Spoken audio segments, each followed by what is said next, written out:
Hey bro, WhatsApp, this is Sardar bro. ఈ video specially recent టైంలో Kurnool road ప్రమాదంలో 30 మంది చనిపోయారు. ఆ ఫ్యామిలీస్కి ఈ వీడియో డెడికేట్ చేస్తున్నాను బ్రో. అండ్ స్పెషల్లీ ఈ వీడియో ద్వారా ఒక చిన్న మెసేజ్ పేరెంట్స్కి, తల్లిదండ్రులకి, ఈ సమాజంలో రెస్పాన్సిబుల్గా ఫీల్ అయ్యే ప్రతి ఒక్కళ్ళకి ఈ వీడియో ఒక మెసేజ్ బ్రో.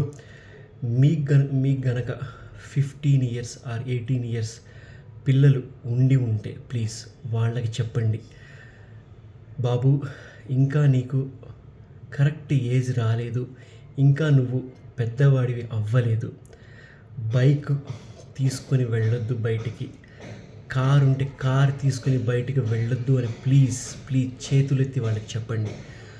ఒక్క అబ్బాయి చేసిన తప్పు వల్ల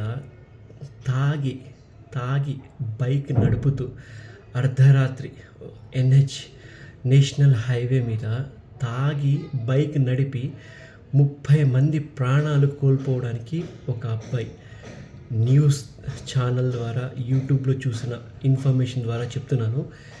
ఆ అబ్బాయికి లెస్ దాన్ 18 ఇయర్స్ అని చెప్తున్నారు. ప్లీజ్ మీ పిల్లలకి దయచేసి బైక్ ఇవ్వద్దు ప్లీజ్. కొన్ని రూల్స్ ఉన్నాయి, రూల్స్ని పాటిద్దాం ప్లీజ్. పిల్లలు ఎలా బిహేవ్ చేస్తున్నారో, పిల్లలు ఎలా ఆలోచిస్తున్నారో, పిల్లలకి ఏం కావాలో as a parents, as a పెద్దవాళ్ళుగా ప్లీజ్ మీ పిల్లలకి చెప్పండి. పాపం కర్నూలులో చనిపోయిన వాళ్ళ ఫ్యామిలీస్ ఎంత సఫర్ అవుతున్నాయో ఒక్క చిన్న తప్పు వల్ల. బ్రో, 15 ఏళ్ళు 18 ఏళ్ళ పిల్లలు, ఇంకా మీకు మంచి లైఫ్ ఉంది మీ వల్ల. లేకపోతే తాగి బైక్ నడపొద్దు అని చెప్పేసి ఎంతోమంది సినిమా వాళ్ళు, పెద్ద పెద్ద స్టార్స్ టీవీల్లో, యూట్యూబుల్లో, న్యూస్లో చెప్తూనే ఉంటారు. కానీ మన బుర్రకి ఎక్కట్లేదు. తాగి బైక్ నడపొద్దు.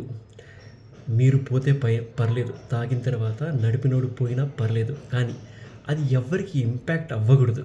అది ఆలోచించండి ప్లీజ్ బ్రో. మీ ఫ్యామిలీ సర్కిల్లో పిల్లలు ఎవరైనా సరే, చిన్నపిల్లలు బైక్ నడుపుతూ ఉంటే వెళ్ళి చెప్పండి, క్లాస్ తీసుకోండి, వాళ్ళ పేరెంట్స్కి ఇన్ఫామ్ చేయండి. ఎవరైతే నా ఈ వీడియో పేరెంట్స్ చూస్తున్నారో, మీ పిల్లలకి బైక్ ఇవ్వద్దు. ఇంకా వాళ్ళకి మంచి ఫ్యూచర్ ఉంది.